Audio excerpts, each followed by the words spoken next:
pancer. Ini sekedar analog kecil. Jadi kalau kita itu hidup itu diurus beneran hubungannya sama siapa, dan jadi kowe karo Gusti Allah hubungannya cetok, karo malaikat hubungannya cetok, karo apa wae kudu cetok hubungannya, karo suget hubunganmu piye, karo wititan piye, karo udan piye, karo segara piye kudu cetok. Nah, wong modern ini tidak punya hubungan apapun kecuali yang dia berkepentingan terhadapnya, kan itu kan? Nah, maka kita pasti hancur. Mergo wong modern tidak membangun kehidupan dengan cantolan-cantolan yang lengkap. Dia hanya punya cantolan, yaitu satu cantolan, yaitu kepentingan kita. Begitu kepentingan itu kemudian tidak bisa dijangkaunya, dia pasti ambruk. Nah, sedulur papat lima pancer itu kan tinggal dipelajari itu. Orang ruwet-ruwet lah rumangsamu.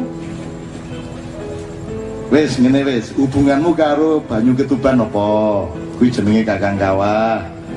Terus bar kuwi lahir karo sapa kowe?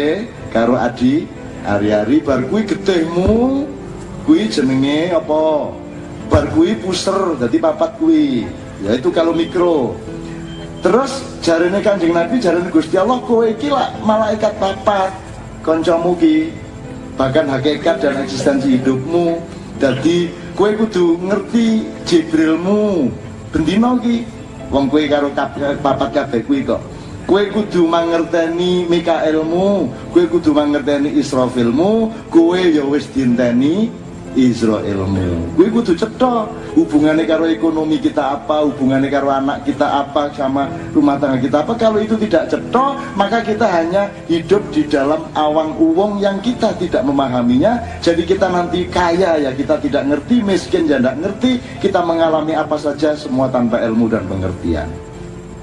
Wong saiki kowe ora ngerti nek adzan saka menara-menara kuwi janjane kuwi nyicil ngurangi dosane Hitler. Kuwi ora ngerti ta hubungane kowe?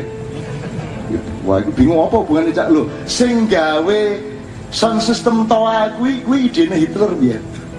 Untuk mobilisasi Deutsche über alles itu, terus Hitler itu kan perintis kapal selam, itu dia yang juga pertama. Tank itu pertama Jerman. Nah, toa kuwi sing Horen kuwi Hitler kuwi.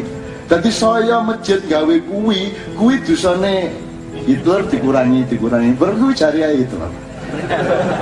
Ono ceritane. Nek ora diselidiki kono, diseliti itu loh. Jadi wong urip aja dumeh, aja ngremehke sapa-sapa, sebab kabeh iki kudu cetha hubungane, kudu cetha matur nuwun ora. Masa kowe ora kelingan air Banyu Ketuban, masa kowe ora kelingan Adi Ari-ari. Fungsi-fungsi pikiran dan batin kita tiap hari harus diperhitungkan berdasarkan 4 tadi itu, yang pancernya adalah Allah Subhanahu wa Ta'ala, dipandu oleh Nur Muhammad menuju 5 pancer itu. Ini saya bukan mau Jawa-Jawa, enggak, hidup memang seperti itu. Dalam Islam itu disebut 4 malaikat. Kemudian alam semesta ini kan lebih kecil dari dirimu, karena engkau khalifahnya. Maka di alam semestanya ada pembagian persis seperti di dalam dirimu. Mulane kowe kudu ngerti, nek ana sing nyebut kae Mbah Petruk jane sapa, ning Merapi kae Kiai Gringsing sapa, Mbak Jumatil Kubra sapa, Pangeran Patmo sapa. Nek iso didoleki disinaoni, aja mung disirik-sirikke. Kiai Sapu Jagat sapa didoleki, kono sejarahe kabeh. Jajal sing ngurusi asep sapa? Loh, memang ada yang ngurusin lho. Rumangsamu Gusti Allah nggawe kowe tok lho piye? Aja GR kowe. Gusti Allah duwe staf oke banget dengan kementerian-kementerian. Jadi seluruh yang sifatnya batin dan ilmu itu namanya Kakang Kawah, itu namanya Jibrilia. Di dalam dirimu selalu ada inspirasi dari, kalau yang tertinggi itu software namanya extension namanya wahyu, di bawahnya ada karomah, maunah, fadilah, ilham atau inspirasi, ya. Itu semua urusan Jibril. Tapi kalau soal maintenance, penataan alam dan kehidupan, baik alam semesta, gunung-gunung, laut, sungai, lempengan-lempengan bumi, gunung berapi, maupun lautan yang ada di dalam dirimu, gunung-gunung berapi yang ada di dalam dirimu, semua penataannya itu disiapkan oleh Mikael. Tapi bagaimana mempraktekkan perusahaan alam semesta di dalam dirimu itu semua dikomandani oleh Israfil. maka kalau akan ada gempa terdengar trompetnya Israfil. Kalau akan ada hujan badai terdengar trompetnya Israfil. Karena beliau yang mengawal pengelolaan khilafahnya manusia. Kui kabeh ono pengetahuane, ojo di sio-sio, ojo di elek-elek tok. Ya ojo dibenerke nek urung ngerti. Anak Israel lah kenal kabeh. Nah Israel, ono wong sing kerjasama karo Israel, ono sing mandiri. Artinya mati ra perlu ngenteni Israel paten-patene dhewe ini ngenten niku. Ngarso dalam songo pada waktu itu sebenarnya punya pilihan lain. Tidak peduli sama negara Republik Indonesia juga boleh, berhak toh. Atau ya wis ora apa-apa kowe gawe Indonesia tak ewangi ning aku tonggomu. Ya bisa toh ya. Nah, tapi beliau enggak, beliau ngalah. Mikul dhuwur mendem jero tenanan kan gitu. Nah, menurut saya karena tanggungan beliau untuk memilih sikap itu tuh ora baen-baen kuwi resikonya gede banget, maka nilai sejarah dan berkahnya sangat tinggi dan itu tidak bisa dikalahkan oleh semua kedoliman kepada DIY sekarang ini. Jadi upomo sesuk gagalo mendapatkan legalitas keistimewaan itu cuma satu tahap. Aku takon luweh tuwa ndi luweh dawa ndi umure Republik Indonesia apa Keraton Ngayodya? Ora ana Indonesia keraton tetep keraton to. Nggih mboten? Nggih. Dadi rasa bagusi to. Rasa bagusi. Wis ta wong kene iki ya nyengkuyung kok, kene iki ya arep bareng-bareng apik-apik kok. Ora arep piye-piye. Kuwi engko nek kowe selak saka keharusan sejarah iki engko kowe mesti ya kualat dhewe, kowe engko ya mesti bar kowe kecelek. Sebab Jogja itu sudah madeg keraton itu sudah di dalam hatinya rakyat Jogja dan sampai anak turunnya sampai kapanpun. Saya yang bukan orang Jogja aja punya keraton Jogja di dalam hati saya. Gitu loh. Apa Cak Nun feodal rano hubungannya karo feodalisme leh? Ora ana hubungane nek feodal kan aku kudu piye-piye karo Gusti Jaya. Wong aku buktine sing raktir Gusti Jaya terus kok. Kudune lah aku sing raktir.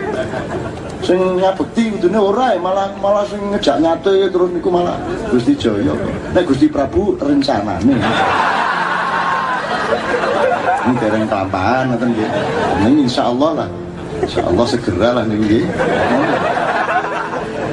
Itu yang pertama. Nomor dua, salah satu kelemahan reformasi ini karena tidak ada imamnya, tidak ada mursyidnya, tidak ada guru bangsanya.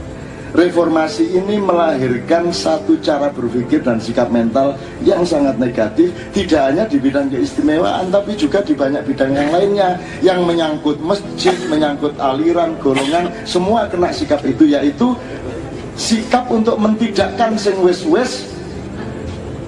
Jadi la ilahane kuat banget neng ilallah ora cetha. Ilallah ora cetha. Jadi keraton iki dianggap wis ora kuwi barang lawas ora. Ning sing iya piye? Kuwi akhire sing iya kuwi sing karepe dhewe-dhewe, pentinge dhewe-dhewe kan gitu. Itu terjadi bahkan di dalam tubuh organisasi-organisasi yang sudah ada sejak sebelum reformasi, termasuk NU, Muhammadiyah, struktur kepengurusan masjid, semua mengalami itu. Tidak saya perpanjang, tapi memang saya kira kita sedang mendapat cobaan itu. Kita bukan mau bikin Jogja ini moncar di ora, neng diapa-apake pancen asal usule iki nek ora yojo sing ngaso dalam songo sing lilo jembar gelem nyengkuyung berdirinya NKRI kan yo ora ono.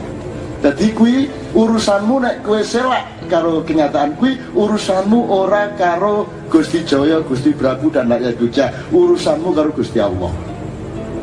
Tadi kuwi menggon innahum yakiduna kaita wa akitu kaita famahilil kafirina amhilhum ruwaida. Dikasih waktu sebentar untuk ngeyel kaya ngono, ning sesuke mesti kewalik meneh. Terus tenang mon Gusti Prabu, sing penting satene sing sebelah endi ngoten. Itu saya kira begitu. Nah sekarang kita tidak ngomong politik.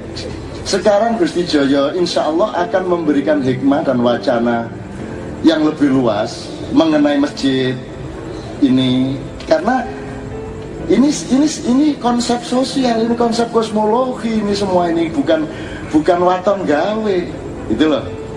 Dan Indonesia kan tidak membuat negara dengan konsep yang sekaya itu, semendalam itu.